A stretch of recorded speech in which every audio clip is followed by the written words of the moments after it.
என்னங்க ஏதாவது வேலை கிடைச்சதுங்களா? கிடைச்சு. அப்ப ஏன் வருத்தமா இருக்கீங்க? கொஞ்சம் அசதி, அவ்வளவுதான். ஆமா, வேலை கிடைச்சதுன்னு சொன்னீங்களே, என்ன வேலைங்க? ஒரு நாடக கம்பெனில என்ன நடிகனா சேர்த்திருக்காங்க. நாடக கம்பெனிலையா?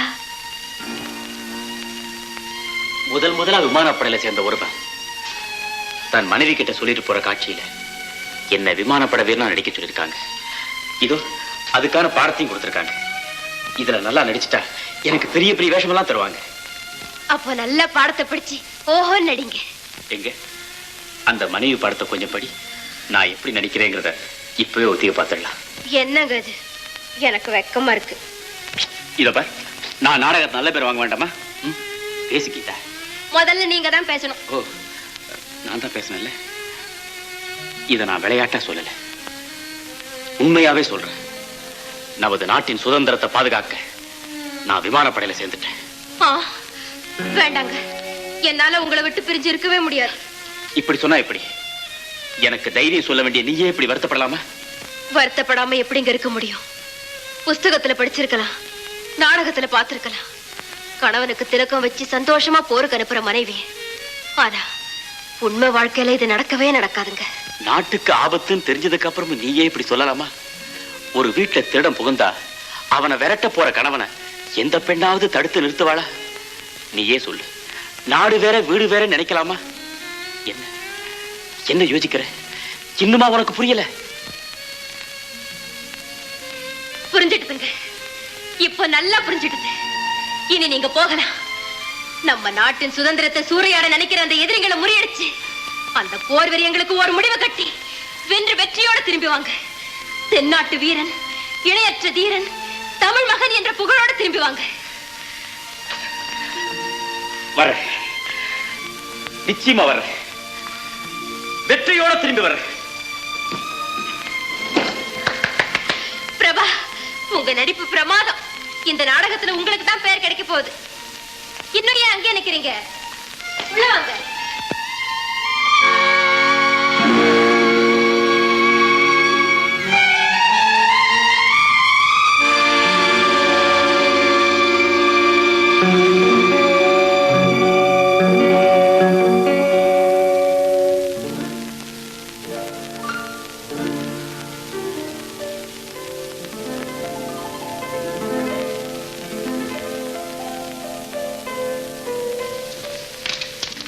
மேனேஜர் சார், நீங்க வெளியே போயிருந்தப்ப உங்க ஃப்ரெண்டு பிரபாகர் வந்து இந்த லெட்டரை கொடுக்க சொன்னார். தேங்க்யூ.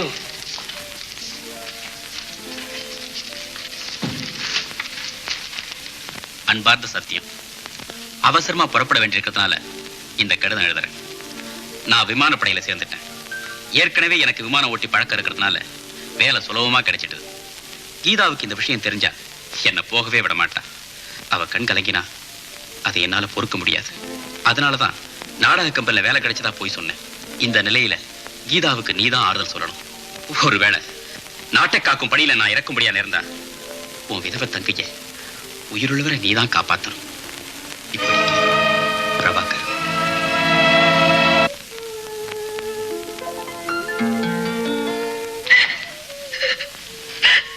அண்ணா, அவர் இப்படி செய்வாருன்னு நான் நினைக்கவே இல்லை. எனக்கு தெரியுமா, எல்லாமே தெரியும். அன்பு உள்ளங்கள் ஒண்ணு சேர்ந்திருக்கிறது இந்த உலகத்துக்கு பிடிக்காதுமா, பிடிக்காது. நான் என்னன்னா தவறு செய்தேன்? அவர் எதுக்காக இப்படி நாடகம் ஆடணும்? எதுக்காக என்கிட்ட உண்மையை மறைக்கணும்? அளவுக்கு மீறி அன்புதாம்மா. அவனுடைய பிரிவை தாங்க முடியாது, அந்த அதிர்ச்சி உன்னால சமாளிக்க முடியாதுங்கிற ஒரே காரணத்துக்காகத்தாமா அவன் அப்படி நடந்துகிட்டான். இப்ப மாத்திரம் எனக்கு அதிர்ச்சி இல்லைன்னு நீ கேட்கலாம். ஆனா இது மாதிரி விஷயம் எல்லாம் உடனடியா தெரியறதுக்கும் படிப்படியா தெரியறதுக்கும் நிறைய வித்தியாசம் இருக்குமா. எனக்கு என்னவோ அவர் குணத்தை புரிஞ்சுக்கவே முடியலண்டா. இவ்வளவு சொல்லியும் உன்னால புரிஞ்சுக்க முடியலையம்மா. அவன் ஒரு கோழம்மா. மத்தவங்க வருத்தப்பட்டு கண்கலங்கனா கூட அவனால தாங்க முடியாது. வருத்தப்படாதம்மா, அவனுக்கு எந்த விதமான ஆபத்து வராது. நல்லபடியா தான் திரும்பி வருவான். தைரியமாரு. தைரியமா தான் இருக்கேன்டா. ஒருவேளை அவருக்கு ஏதாவது ஏற்பட்டா அந்த செய்தியை முழுசா கேட்கிற நேரம் கூட நான் உயிரோட இருக்க மாட்டேன். நான் உயிரோட இருக்க மாட்டேன்.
ஒருவேளை நாட்டை காக்கும் படியில நான் இறக்கும்படியா நேர்ந்தா உன் விதவை தங்கைய உயிருள்ளவரை நீதான் காப்பாத்தணும்.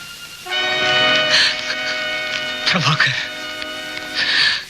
ஐயோ, இதை நான் கீதா கிட்ட எப்படி சொல்லுவேன்? ஒருவேளை அவருக்கு ஏதாவது ஏற்பட்டா அந்த செய்தியை முழுசா கேட்கிற நேரம் கூட நான் உயிரோட இருக்க மாட்டேன். நான் உயிரோட இருக்க மாட்டேன்.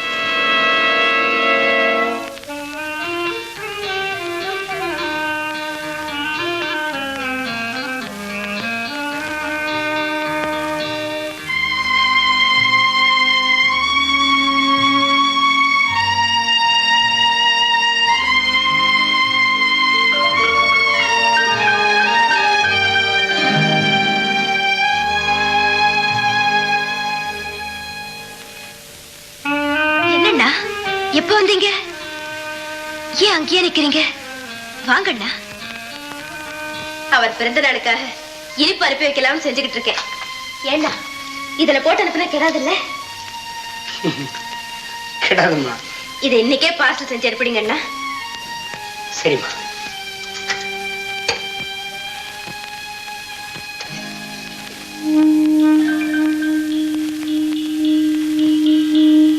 ஏண்ணா, அது என்ன சத்தம்? பாவம், யாரோ செத்துட்டாமா. இன்னைக்கு அவனுக்கு பால் உயிரோடு இருக்கும்போது அவன் என்னத்தை பிரியமா சாப்பிட்டானோ அதை அனுப்புறாங்கம்மா. பாவம்.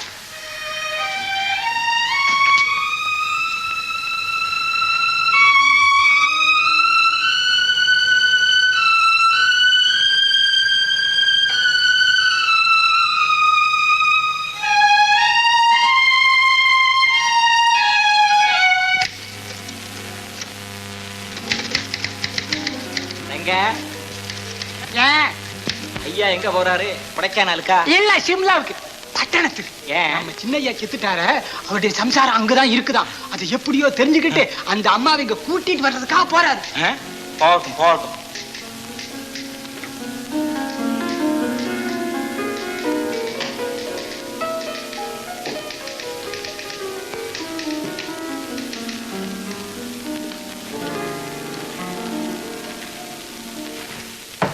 சார், தந்தி உங்களுக்கு தந்தி வந்திருக்கு. அப்படியே அதுல ஒரு கையெழுத்து போடுங்க. அதோ அண்ணா வந்துட்டாரு. என்னப்பா? கீதாம்மா பேருக்கு ஒரு தந்தி வந்து.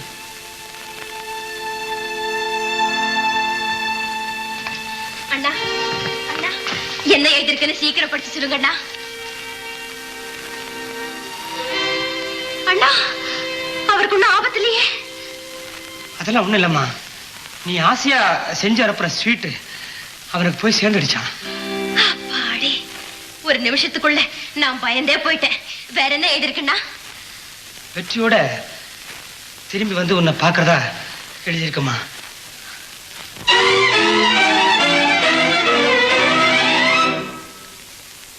மாலையிட்ட கணவன் நாளை வருவான், இந்த முத்துவன்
அண்ணா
சார்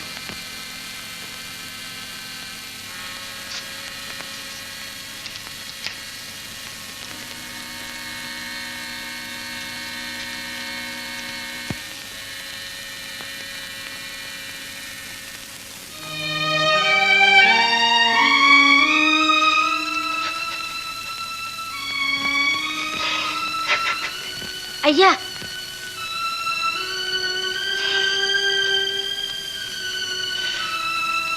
என் மக போர்ல வீர மரணம் அடைஞ்சதுக்காக அரசாங்கத்துல விருது கொடுக்க போறாங்களா?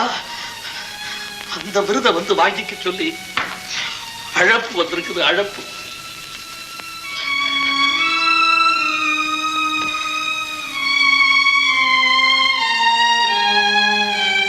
பிரபாகர், இந்த அழைப்பு எனக்கு வரலப்பா, உன் மனைவிக்கு வந்திருக்குது. அவளுக்கு போக விருப்பம் இல்லை, அதனால அவளுக்கு வந்து இந்த தந்தியை எனக்கு அனுப்பிச்சு வச்சுட்டா. நான் போறேன்ப்பா, கட்டாயம் நான் போறேன்ப்பா. நீயே போனதுக்கு அப்புறம் எனக்கு எதுக்கப்பா இந்த சொத்து சுகமெல்லாம்? அத்தனையும் நம்ம நாட்டு ராணுவத்தினுடைய உதவி நிதிக்காக அங்கேயே அப்பவே ஒப்படைச்சிடறப்பா, அங்கேயே அப்பவே ஒப்படைச்சிடறப்பா.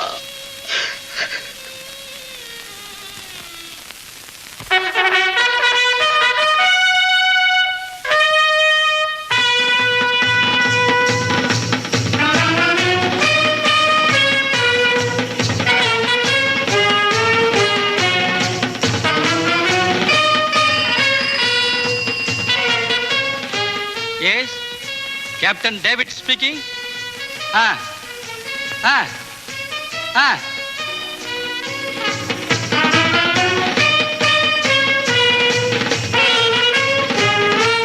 மகிழ்ச்சிக்குரிய அறிவிப்பு. நமது விமானப்படையில் உயிர் நீத்ததாக கருதப்பட்ட மிஸ்டர் பிரபாகர் எதிரியின் சிறையிலிருந்து தப்பித்து எதிரி முகாமுக்கே நாசம் விளைவித்து நமது வசம் வந்து சேர்ந்து விட்டதாக தகவல் கிடைத்துள்ளது. இன்று இங்கு இந்த வைபவத்தில் பங்கு கொள்ள அவரே நேரில் வருகிறார். ஜெய் ஹிந்த்.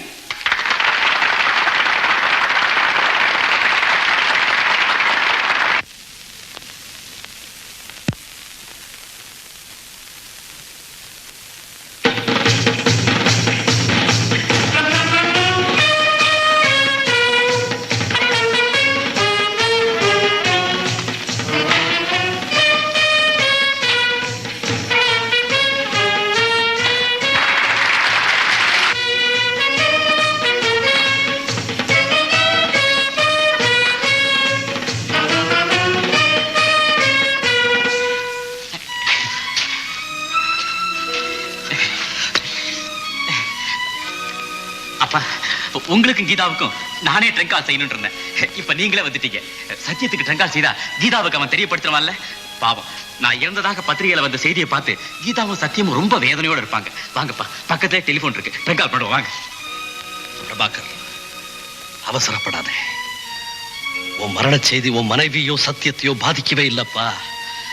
உன் மனைவி சந்தோஷமா சௌக்கியமா மஞ்சள் குங்குமத்தோட நிம்மதியா இருக்காப்பா. அப்பா! ஆமா பிரபாகர், உன்னுடைய சிநேகிதனே உனக்கு துரோகம் செய்துட்டான். அதுக்கு உன் மனைவியே காரணமாயிட்டா. இதை என்னால நம்பவே முடியலையே. நேர்ல நானே பார்த்தேன் பிரபாகர், நானே பார்த்தேன். இத உன் தாய் மேல ஆணையா நான் சொல்றேன்.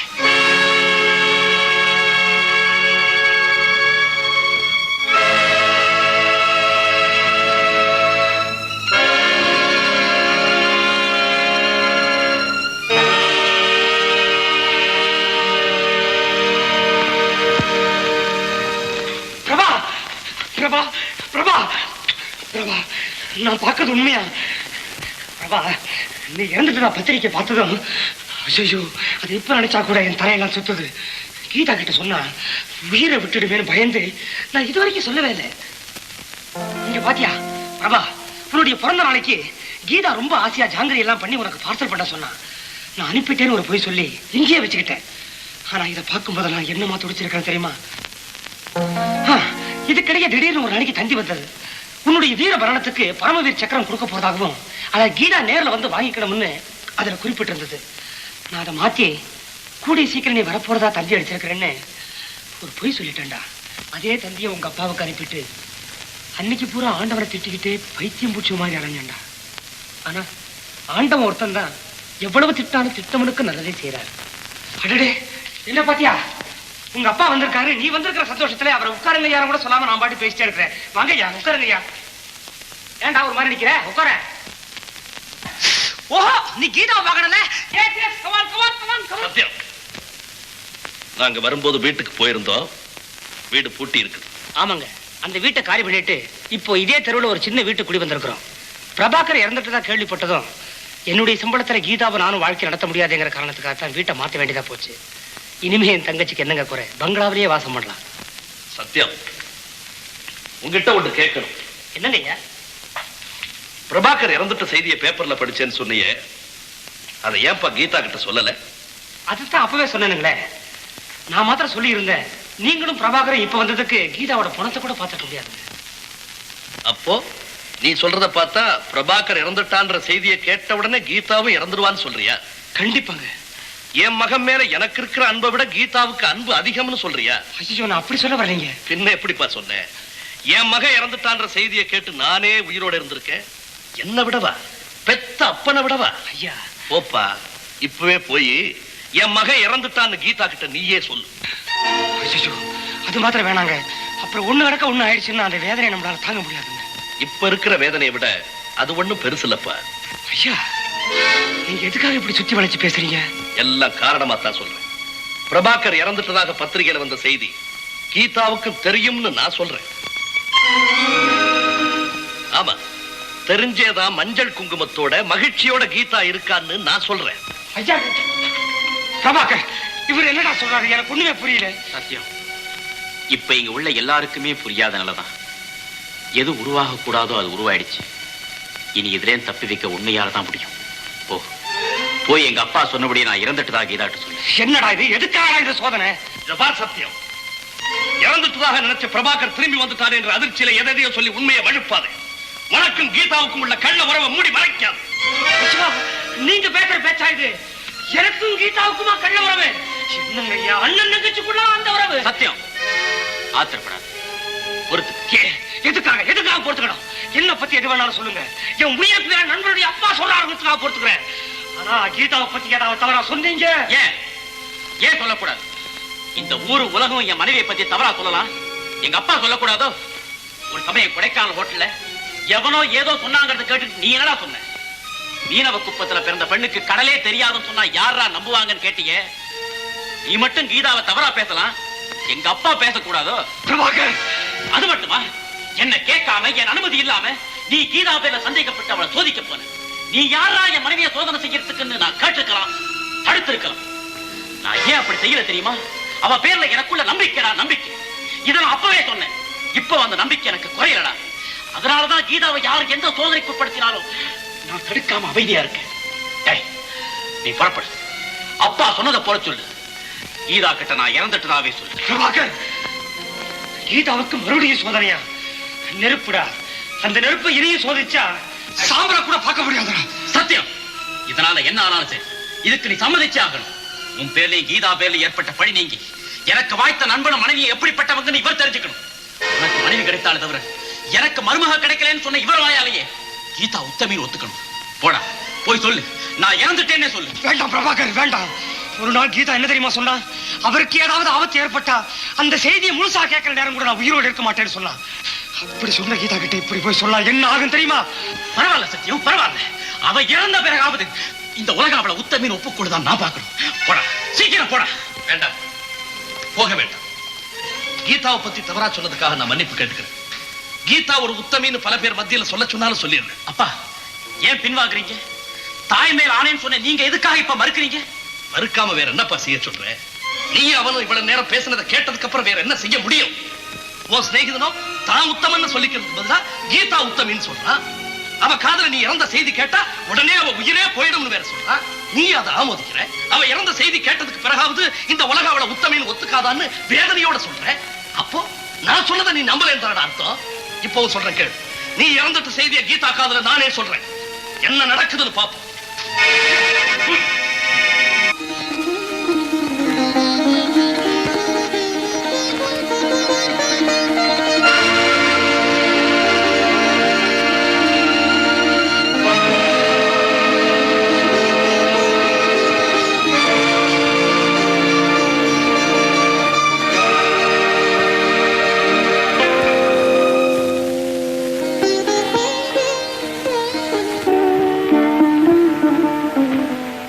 எழுந்துருப்பா, எழுந்து.